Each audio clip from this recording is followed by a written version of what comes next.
ગુરુજી રામ રામ બોલે. પટેલ સમાજની એક દીકરી, ખરેખર આ કબીર સાહેબનું ભજન છે. તમારી મોત છે એટલે ઉભા રહેજો. પટેલ સમાજની દીકરી કુંવારી હતી ને ગુરુજીના આશ્રમે જઈને પૈગે લાગ્યા વગર પાણી ન પીએ. એનું લગન લખાણું. ટૂંકમાં વાત કરી દઉં. મારા ભાભી બિસારી પૈગે પાણી ન ઉતારવું. એટલે ગુરુજીના આશ્રમે પૈગે લગાવવા જાય. એના લગન લખાણા એટલે એની માને કીધું કે મારે એવો નિયમ છે, ગુરુજીને પૈગે લાગ્યા વગર પાણી નથી પીતી. હારે જઈને કેને લાગુ? એની માં કે તારી હાહુને જઈને પૂછજે જા. સવારે જઈને એની હાહુને પૂછ્યું મારે એવો નિયમ છે, ગુરુજીને પૈગે લાગ્યા વગર પાણી નથી પીતી. અહીંયા જઈને કેને લાગુ? ઈ કે આપણે ગુરુ કોઈ નથી. પૈગે લાગુ હોય તો આપણે ગામના રાજાને લાગ્યું. આ વહુ રાજા સભા બધી ખરેખર એક મગજમાં વાત ઉતાર્યા જેવી કે રાજાએ આ વહુને સભામાં બોલાવી. કઈ એમ પૈગે લાગે ને આમાં વાત કરીને વહી જાય. ભારત દેશની પરંપરા, કોઈ પણ આપણે પૈગે લાગે એટલે 5 રૂપિયા 10 રૂપિયા આપણે આપવા પડે. હમણાં ઉભા થઈને મારી બધી ભાભીઓને પૈગે લાગુ 5 રૂપિયા 10 રૂપિયા કોઈ આપે એવી ભારત દેશની પરંપરા. રાજાએ વિચાર કર્યો કે કેની દીકરી છે, કેની બહુ છે, કાયમ પૈગે લાગે, કાઈ આપણે આપતા નથી. એટલે પ્રધાન કે પીછો કરવું, આ બહુ પૈગે લાગીને હાલતી થઈ. એટલે પ્રધાન વાહે ગયો, બાપુ ઈ તો ફલાણા બાપાના દીકરાની બહુ છે, એને કઈક દેવું પડે.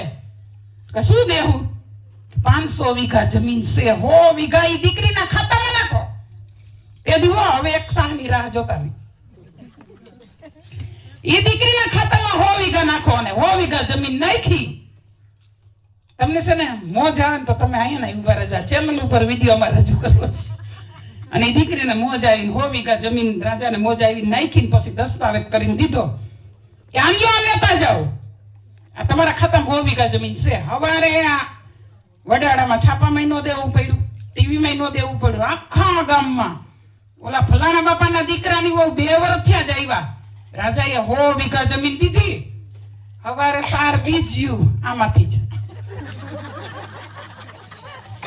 હવારે 4 બીજ્યું પૈકે લાગવા જાય. રાજા કે હવે શું કરવું? બધી ખાતામાં હોહો નાખી. બાપુ થઈ ગયા ખાલી.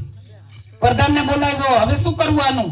એ કે સારા બરકો 5 નંબરે ક્યું. વળી એક કટોરામાં દૂધ ને કાજુ બદામ નાખ્યા, હાકર ગોયરી અને રાજાએ વાત અમલમાં મૂકી કે આ ઝેરનો કટોરો હે, દૂધ હતું તોય આ પી જાય ને મરી જાય અને એના ખાતામાં 100 વીઘા રીએ.